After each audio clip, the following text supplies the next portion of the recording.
Good morning. Thanks for joining us. This is the third episode edition of what we like to call Charting Opportunities. Monthly basis, we are bringing a new topic that is front and center and what most business owners are looking to get a little bit more information about. Each topic, we are bringing an expert, subject matter expert.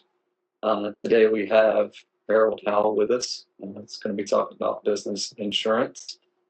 So we are going to pepper him with a few questions, and he's got a few case studies that he's going to share with us today. So, Harold, thanks for joining us. Thank you. You want an introduction on my company and what I do? So I run a company that is called Spartan Corporate Advisors, and it's kind of a generic name so that we can help clients in any way we possibly can. But my background is insurance. So I was first licensed in 1993. That puts it at almost 31 years. It was fall of 93, so they're not quite there. Yeah, just over 30 years. As a broker, so essentially as a broker, you are bidding insurance programs out. But during that course, you learn, all right, what's good, what's bad, what's needed here, what's not needed there, and that sort of thing. So most of our focus is auditing and reviewing people's companies' insurance programs and how they're attacking their risks and what risks they're concerned about. Kind of straighten that out. We find the holes, we find ways to save money, ways to spend some money at times as well. You know, when they think they're insured for certain things and they may or may not be. So we shine the light on all that sort of thing. So there's lots of types of insurance, right? Life insurance, disability, long-term care, excess liability. This is targeted for business owners. Right? Predominantly the business operation, right? Whatever the business operation is entails as far as the risk management goes. So when you're a startup, it's going to be the first thing that somebody else requires you to buy because nobody wants to buy insurance. And get that. I don't want to buy insurance either. But when you lease space, that's usually the first one, and they want a general liability policy so that the landlord's not liable for your operations. They want you to have an insurance policy. So that's the first thing that people tend to buy. And then somebody will let them know, well, you got computers, you got furniture, you got some artwork in your office. You might want to insure that stuff since this place is not secured, that sort of thing. So now you got a property policy. Okay, now you wanted to hire a few people. Well, you hired that third person. That third person requires you to have workers' compensation. In North Carolina, every state could be a little bit different, but typically it's about 2 to 3 employees. You have to have workers' compensation if they're W-2 employees. So now you got a third policy. And it continues to grow as your operations continue to grow, as far as the risks that you're going to entail, and then contracts, like customer contracts, will also dictate you buy certain amounts of insurance. And so people tend to, start small and just keep building up that program. Can we, so we sent out the newsletter kind of talking a little bit about 3 different businesses that are out there, right? So Yeah. One of these businesses kind of fits that classic trail of what you're just talking about, which is 30-year-old business in the landscape industry. And and we brought you on board late last year, early this year, to review their policies because they just seemed out of whack, right? They were the legacy carrier. Great carrier for folks that are getting started off. I think it was State Farm or one of the bureaus. But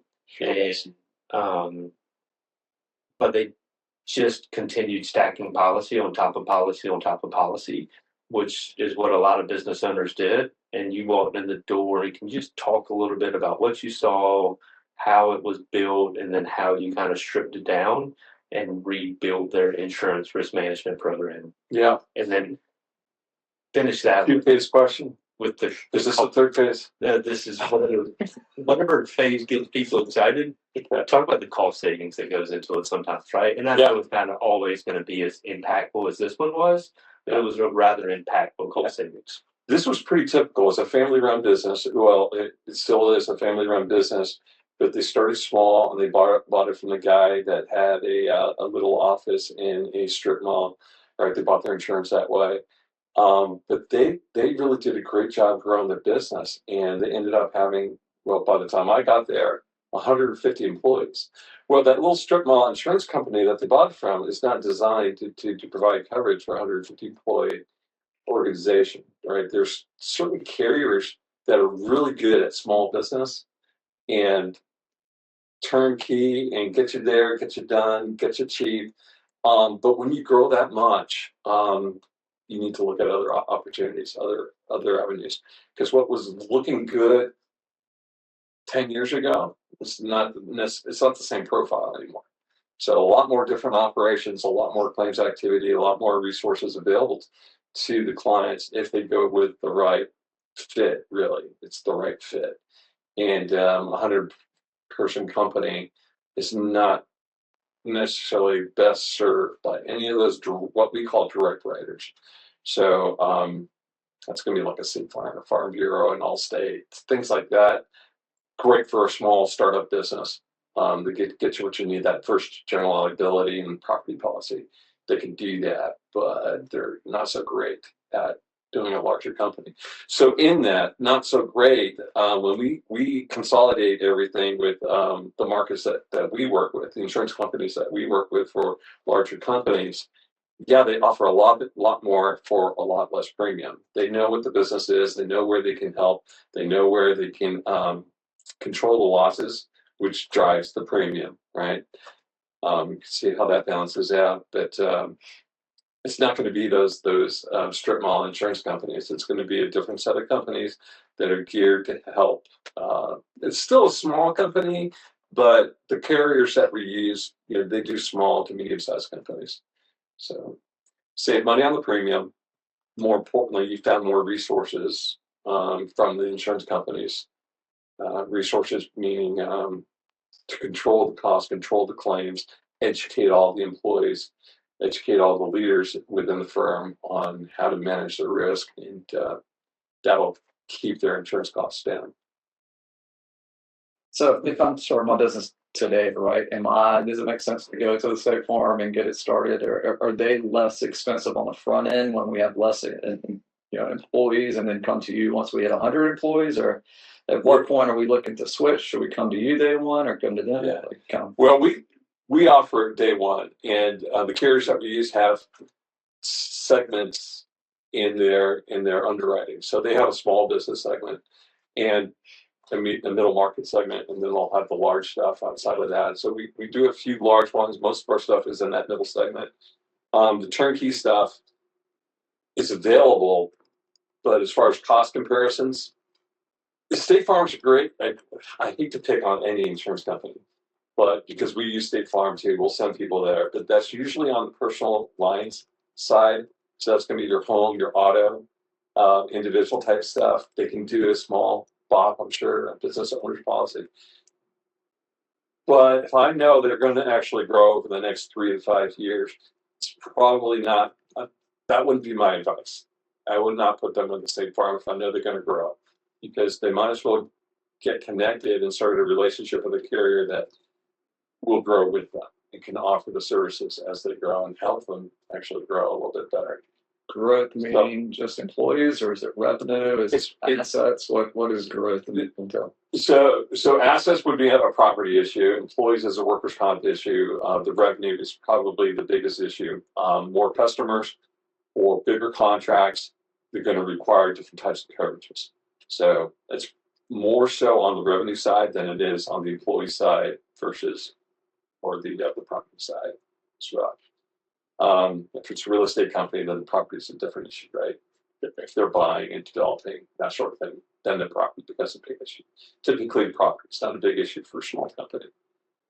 Or the landscaping company, right? Can you kind of get into some of the details of what they had and what you did and the result? Okay, sure. I think they were growing for a good 25 years, and they were with one of those types of carriers for 25 years. The problems there were, number one, the auto. Number two, the workers' comp. There are no services provided by these monoline carriers for workers' comp. and their workers' comp, we call it an experience modification factor. It's basically how are they doing? What is their credit rating for workers' comp insurance? They weren't doing too well, and they weren't getting any services, so they didn't even know what to do about it. But by us getting involved, we immediately get rid of a lot of the charges that they were running into for having, want to say all the details. Their X mod was way too high. It was blown out of proportion, and they needed to take control of their losses. Got to have a carrier that'll come in there and do that sort of thing for them. To have a team that will do that for them. Why would carriers do that? They want to retain business for long term. And in order to do that, they need to show value. The value there is reducing their overall costs and making their employees safer, making the whole operation safer and cleaner. So in that case, I mean, again, that was that 100-person company, 150. Our projections are showing over $100,000 worth of savings first year if they hit our projections. If they blow things out, you know, big problems happen, then we're going to be close to what they were paying last year. But we have such a huge window of opportunity, huge margin of opportunity that it was worth taking another direction, changing them to a new carrier. I think it's working out pretty well. We're about 9 months into it at this point. So, much different than what they used to do. So the big factor on that one was the auto and the workers' comp. It could be different for different companies. But that one, the auto, they had 80 vehicles on their policy, and it was with one of those strip mall type of insurance companies, as I call them. Not the best fit. Not the best fit because of the resources and the ratings. It's fine for a branded company. It's not so fine when you have 80. They don't care about having 80 vehicles. The other carriers, you got 80 vehicles, that's a spread out of risk. You're going to get discounts because of that spread of risk. But with a standardized carrier, everything's in the computer system, and there's no flexibility in that. So you got to go with a more commercially designed insurance company for that purpose. So, at what point should a company like that? It's not even what point, right? I mean, you just explained. I mean, it's almost at point zero that they should be doing something different. But Yeah.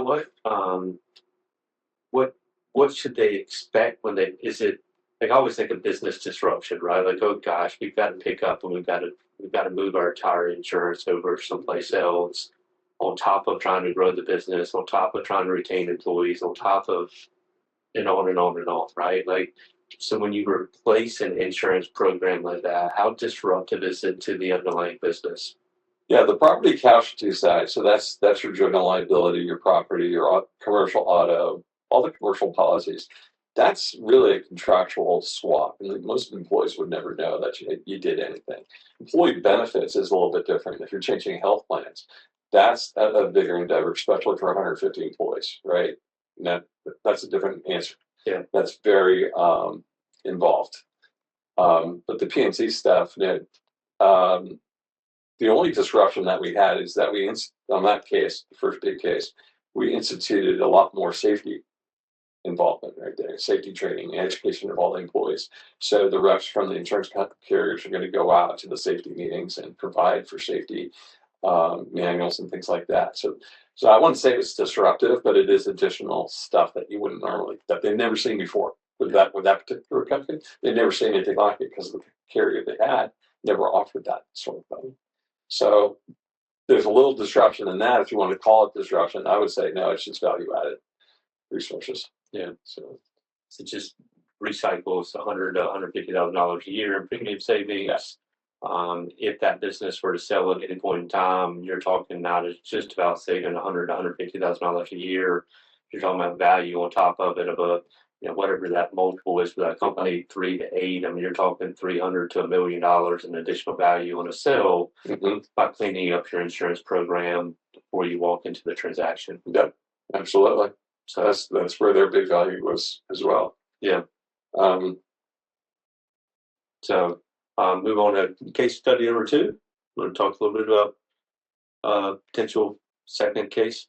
Yeah. So another scenario where we brought Harold in. We got a client that is in the tech software business, right, and had a opportunity with a potential client that was government based, right. They had an RFP with a requirement for some insurance, and Harold came to the table. So tell us kind of about that situation. So that was pretty typical development of the company. A much younger company. They started off with that first general liability policy, and then bought the property and so they stack these things. But during the course of the year, they all have different expiration dates, contract dates. And so if you consolidated that all together along with the workers' comp, that was a separate carrier, it'd be much cleaner, much easier to renew on an annual basis. And then the policy wording needed to be amended as well. They had a significant policy that wasn't doing what they thought that it should be doing, and it could become. I don't think it's a huge tax issue, but just the way they had it set up, it was going to be a tax issue. They were audited.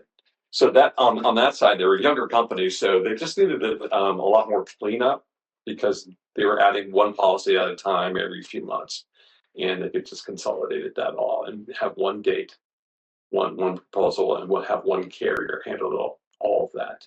And it's a tech company, so there are specific insurance companies that really focus on the technology sectors, and they're just much better at it than the other carriers, the particular carriers that they have. So that's more of a cleanup. And when you clean things up, it's also going to get more efficient and cheaper.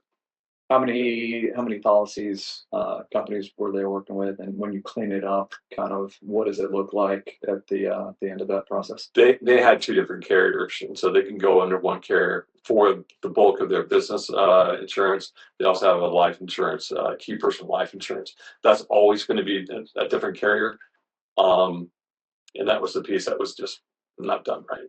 So it's funny, I was talking to an insurance agent this morning on the different side of the business, right, as the long-term care insurance agent, and we were talking a little bit about the client and the risk profile of the client. And it's like, okay, well, let's go look at this carrier as a result. And what you just said kind of puts it in the same limelight, right? Yeah. Like the tech company, there are carriers that are more accustomed to saying, I understand this risk, and therefore I can price it better.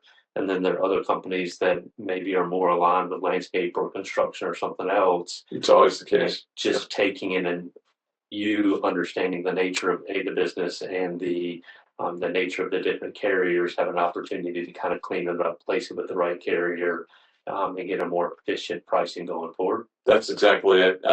Every sector is different. So construction, you have your set of carriers that are going to be real good and cheaper and resourceful for construction related businesses. And then the technology, there's really been just a few that I've used, and I've done most of my career is technology stuff out in California and Southern California with NASDAQ and such. But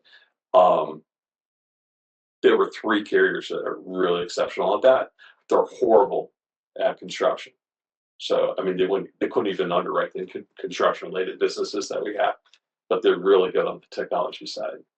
And in that, they're going to be priced better, and they're going to provide more services and also better coverage because they know what the risks are for a technology company, right? These guys are coding, they're providing tech services, they're inside of other people's networks, communications and things like that. Well, construction guys don't know anything about that sort of thing, and they wouldn't cover that sort of thing. But the technology focused insurance companies do.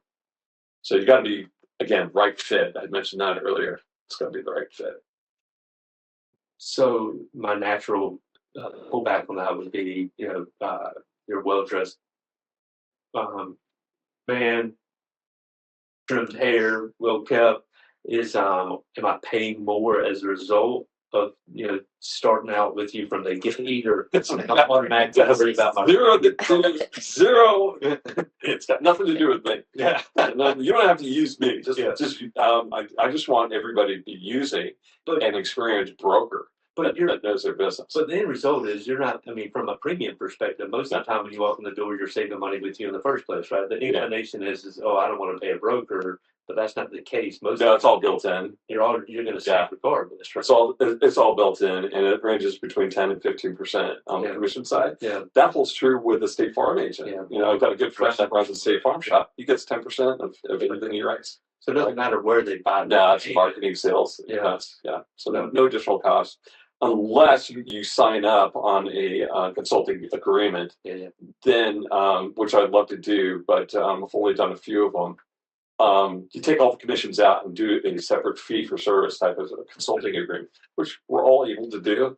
But for the most part, small, medium-sized companies just we know what you get paid. I mean, they're saying we know what you get paid. Just take your commissions and you've earned it, right? That sort of thing. So Since non-issue. since we're talking about fees, if I'm a business owner and I've got State Farm or whatever policies that I have, and I'm not quite sure if I've hit the growth tiers that I need to bring you in for whatever reason, what do you charge to like review the policies and kind of tell me what do I have and like what are maybe not just you but the industry brokers, what's that look like? For our firm, we don't actually charge for that initial review. If there's going to be a lot of activity going forward, then we're not going to do much work until we've got more of a secured arrangement with the client, right? The initial review, though, I can tell, hey, there's issues here and here and here. It's probably representing $25,000 worth of premium that you're overpaying. Is it worth us taking a look at this? So the way they answer that question is important. If they say, yeah, I want you to take a look at it, you'll find then we're going to do this, this, and this. We're going to sign an agreement on this. If we provide a proposal that meets all of our criteria, you're committed to go with our proposal, right? And again, there's nothing contractual, but getting people's word is everything to me. Because typically we're working with the owner or the CEO of the company anyway. So I haven't been burned on that approach. So there are no additional fees though to answer that initial question. So does it hurt to have somebody take a look at the programs? No, never hurts. As far as I kind of alluded to the question that where and when do you have somebody review this? It's a tough answer. Most of my clients, they're doing at least $5 million in revenue. Okay, so if they're doing that, then there's probably some activity in there to take a look at. On average, I think our my main clients that I speak to, 50% of the time, they're doing over 20 million in revenues. So the little ones, we'll help them, but the ones that need a lot of assistance, it's going to be more the 20 million type of client. If they're spending $50,000 in premium, probably would be worth taking a look at. Might be able to save them 10, 15%. Yeah, so is it worth it? You kind of lead me to the punch there. So employees, revenue, this watermark of premium. Any other red flags that, as a business owner, would make me say I need to call Harold or a broker and it's tough because every company is a little bit different, right? So it depends what they're doing, and it very much depends on what they're doing. Like a brand new company, workers' comp, construction. Let's take that for instance. Carriers won't write them, so they have to go through the state program. State program is 25% more than everyone else. The market rates. They don't want to see that program more than they have to, right? Because they're paying 25. They know they're paying 25% more, and if it's a decent company with low claims activity, they're paying a lot more than they need to be paying. So we haven't mentioned this one, but it's the exact scenario that it was a staffing company, and nobody would take them when they first started. Give them a year experience, then we got AIG to take them, give them another year experience, and now we have 3 or 4 carriers to look at it, and 1 more year experience. They got 3 years total. Now they have a real experience mod. You need a 3-year trail. Now we got some really great carriers and great opportunities, and saved them probably over 50% from their initial rates to the 3-year-old rates, 3-year maturity rates. So as companies evolve, they need to take a look at that sort of thing. Case study number 3. You ready? Yeah. So, anyways, we are mentioned it again in the newsletter that went out. There's a nursing home. She came in and brought a different solution to the table, right? It's not a solution that's available to everybody. It's not a solution everybody wants to participate in. Yeah, we did 2 things today. The first thing was the workers' comp was totally out of whack. It was like over 6.0 X mod. So everyone in this business knows that's way out of whack. Can you just real quick, can you just explain what X mod is? Because I think that's the 3rd time you mentioned that. Okay, the X mod is experience modification factor. Again, we call it an X mod. It is a rating of your loss history for the insurance, for the insurance claims on workers' comp. So 1.0 is average for your industry sector, for your SIC code. So 1.2 is you're 20% higher. You're paying 20% over. Did you say 6? This guy was 6. He was paying 6 times over what the industry average was. Wow. So obviously it's a disaster. It had to get revamped entirely. And nobody's going to write that at 6. They would take the premium, but no, that's not helping us, right? So we had to get in there and revamp everything, get loss control everything in there. And then also we did a shared risk type of program. That evolved into a captive program. So not only is it workers' comp for nursing homes are bad, but the medical malpractice is really bad. This is really tough. So on the medical malpractice, the premiums were going over $1 million a year. So they developed a captive insurance program. So they buy some insurance from the carriers, but then they buy all the excess from the captive. And that captive is theirs. They own it. So yeah, they're buying more insurance, but they're buying it from a company that they actually own and have, positive asset outside of the company. So we do that sort of thing. That's a very, very, short synopsis. And very advanced. Yeah. So before we go down the path of captive, I want to back up to the workers' comp. My youngest brother, right, he's managing a business back home and consistently complaining about the cost of workers' comp. If I have a paper cut, I'm going to let William know that there's probably a workers' comp claim coming, right? How does a business owner mitigate, employees maybe taking advantage of that, which leads to increased premiums and costs, and what do you do about that? Well, there's a few things you can do. I know what Strategic Comp does. They have an incentive program, and what they do is they have the employees compete per units, per class, or somehow they divide the employment base out, and the winning unit gets rewarded with financial bonuses. In order to win, you got to have the lowest workers' comp claims, and more importantly, it's the time off of work claims. Paper cut, yeah, okay. Go down to the urgent care, get it strapped up, and come back to work, right? You can still come back to work. Having somebody leave for a couple of weeks, now you're really paying a bigger cost for the employer. Because now he's missing an employee for 2 weeks. He's got to pay him 70% of the carrier's going to pay him 70% of his salary, and that's going to hurt your X1, right? But he also has to get somebody else to fill in for that work for 2 weeks. And can he get somebody else that is the same caliber and the same rate as the guy that's out for 2 weeks? Probably not. He's going to have to pay up for a staffing company to bring somebody else in. So it's very expensive to have somebody else to leave work. You don't want them that injured. So what can they do? It's education, and it's the incentive programs, and it's leadership, making sure that they're really watching over everything. They got to have a safety manual. They got to have safety meetings, things of that nature.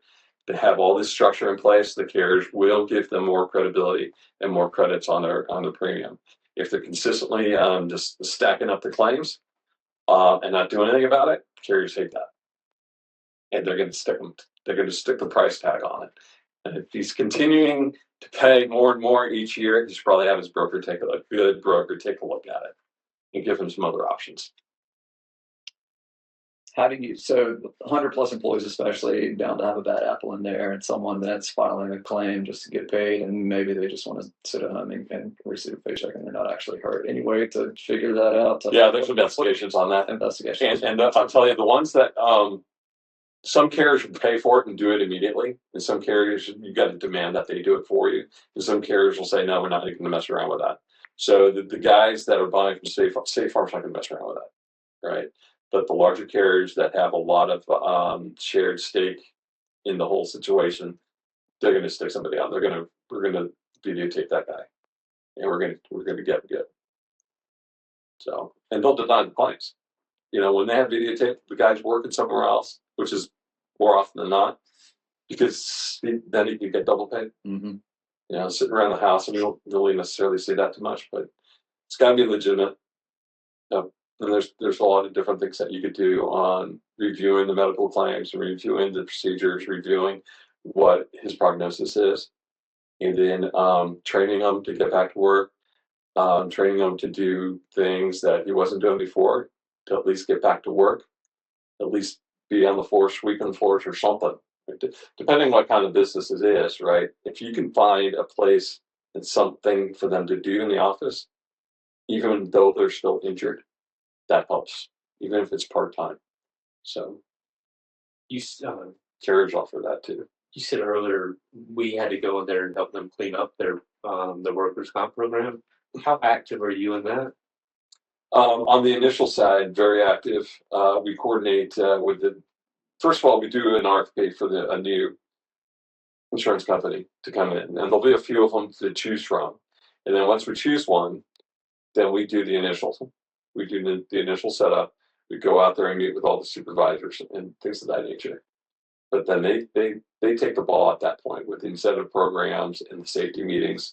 I don't do safety meetings, but the carriers should have somebody. If they don't, we bring. If that is the issue, and we end up with a carrier that doesn't have a safety counselor, then we bring them in outside. There are independent safety guys out there too. Yeah, perfect. So you're helping them get their stuff. Yeah. Bringing the right people in, helping them get things in place, and then letting the carriers take it from there. Right, and then we'll get reports every 3 to 6 months on the progress of everything. Mostly we'll watch the claims activity, and because that pretty much dictates how successful we are. Sort of thing. Captives, don't want to get too much into it because it's its own beast, right? Yeah. But you mentioned it. You hear about it bouncing off the walls from time to time. But what size does it kind of make sense to really think about exploring that? Yeah, well, there's expenses to it, so the criteria is going to be based around the finances. Exposures are important to you. With the captives, it's basically setting up your own insurance company, and it operates like a real insurance company. It is a real insurance company. We get up licensed in just like any other company. However, the reserves are different because you're providing for yourself. You're not providing for the outside consumer marketplace. So the reserves, you don't have to build out the multi-million-dollar reserves in order to operate. So with the expenses, we believe it's right around $250,000 to set up the captive. That's in premium. That's like on the low end, and that $250,000 is going towards your own captive. Out of that will be about 10% expenses. So you're going to spend 25 grand on that, if not 30 grand on that. It's a range. It's got to make sense, right? So now you got $220,000 that you've taken out of operations, put into your captive. So that captive needs to grow. And if it can grow through investments, then that covers that 25 grand. If it can't grow through investments, then you're kind of shooting yourself in the foot a little bit. But there's some tax advantages, taking money from one entity and starting another entity. We don't pitch that though. IRS does not like us pitching that. Yeah. But you can see that that's where people are really focused on tax advantage. So on the very low end, it's about $250,000 of premium. So what are we buying with that premium would be the question. So physicians are big on this. They're buying medical malpractice. Why wouldn't they? I think there's a huge unknown exposure for any kind of physician, any kind of healthcare. There's an unknown, there's lawsuits that prove it, back it up. Now there's COVID, so now or pandemic is what we're going to refer to it as coverage. So, providing insurance for your pandemics that come up. What can happen during the pandemic? Well, you can lose your people, you get sick, your customers get sick, people are going to be pointing fingers everywhere. You need extra personal protection equipment. You need to change your whole organization to some degree. So there's extra coverage there. And then the most popular area of coverage that we can provide through a captive that you can't in the open marketplace is what we call dispute resolution. Sounds like general liability type of thing, but basically it's there to resolve any disputes, any kind of allegations against you. If you get sued or any kind of demands against you, you can draw from this policy to address that sort of thing. So those are the most got cyber. Everybody should be buying cyber, and what is the appropriate amount of cyber insurance? It's unknown. So if it's unknown, you can buy through a captive. If the exposure is unknown, buy through captive. And the list goes on. We typically provide, there's 18 lines of coverages that we provide through our captives. That minimum 250K, where it makes sense to kind of enter the captive area. What does the business look like in terms of revenue and growth? Or Their bottom line is probably just over $1 million is their bottom line. So now you have a tax advantage and you also have that exposure. So how do you get a bottom line of $1 million? Well, you could be a $1.2 million company. You could be a $10 million company. Who knows, right? If your margin's only 10%, you still have, you can run the numbers. As long as the investments are doing well, then it makes sense. Makes a lot of sense. Most of our clients are right at about the $1 million mark. They're buying $1 million worth of additional insurance, but they're buying it from their own captive. So yeah, they have additional coverage, but at the same time, they have an asset that's growing. So, Caitlin, any questions from the audience or audience? Any questions at this point in time? If not, I got additional non-case study questions I can pepper Harold with. Yeah, we do have one. Like, why is he a 49ers fan? That's a different question.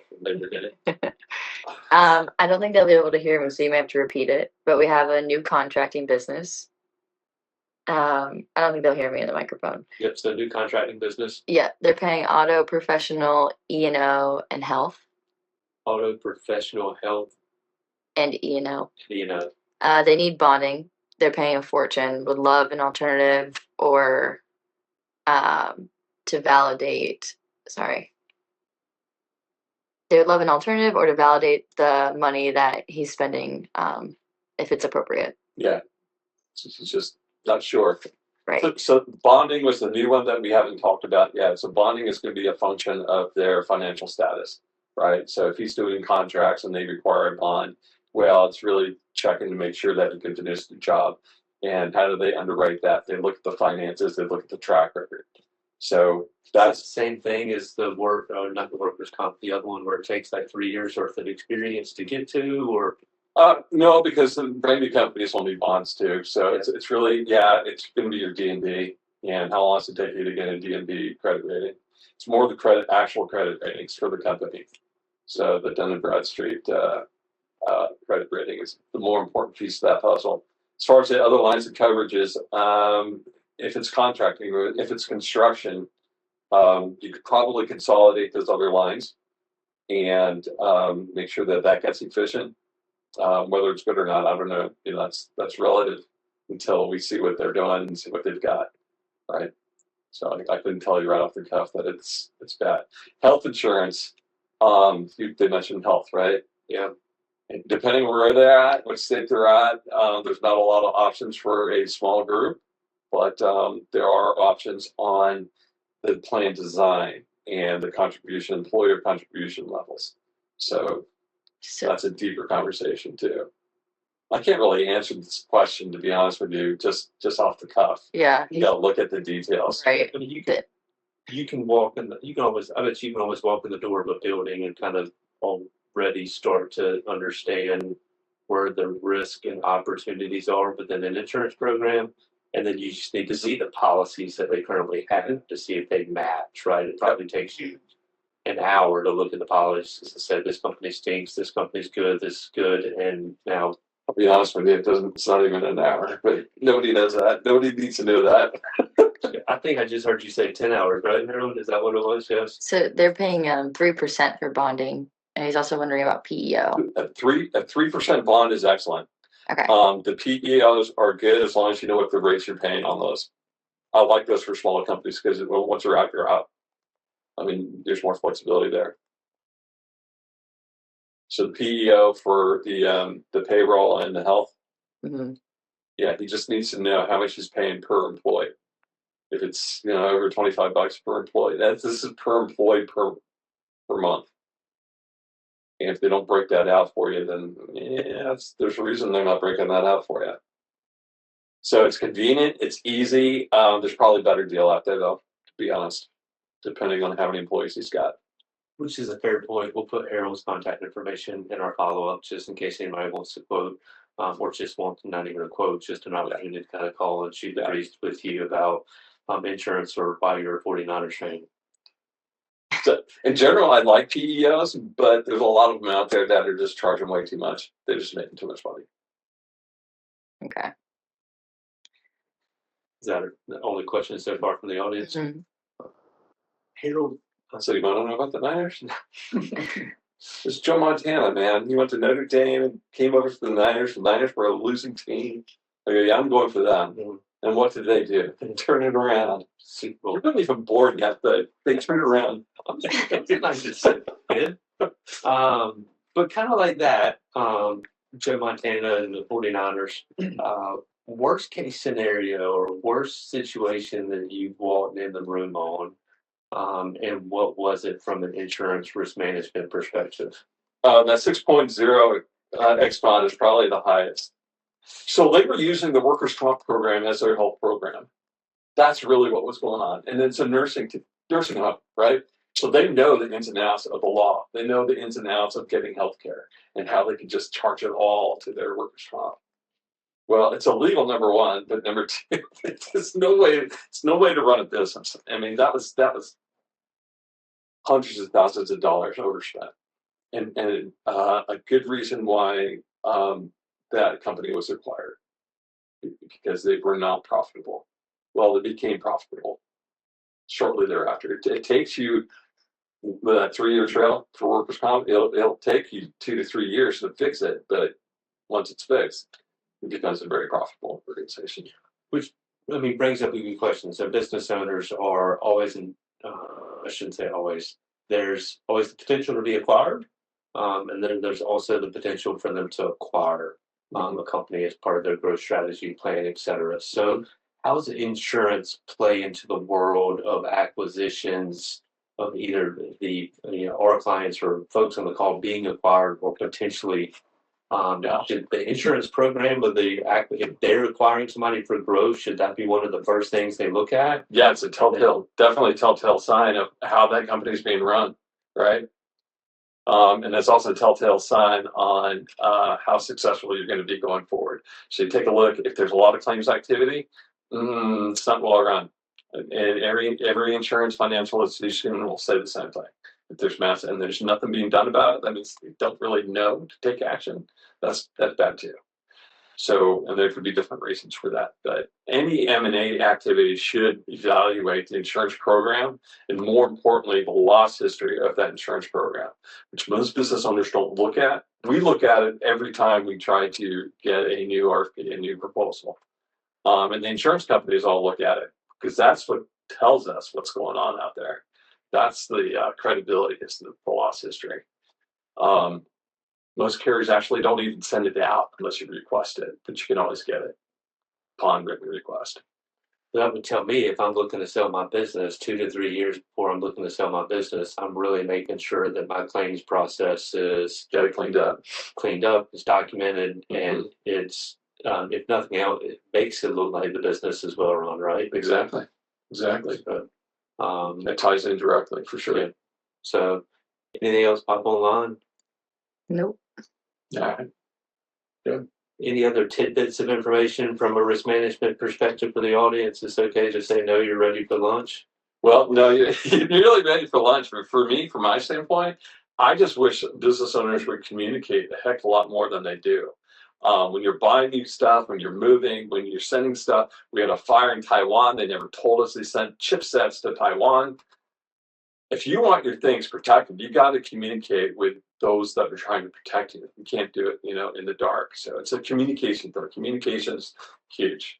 Trust your broker. If you don't trust your broker, then you don't have the right broker. Yeah. No, No, that's why it's hard to have it to people. communication on the football field as well as in life and business is extraordinarily important. Right? Sure. Yeah.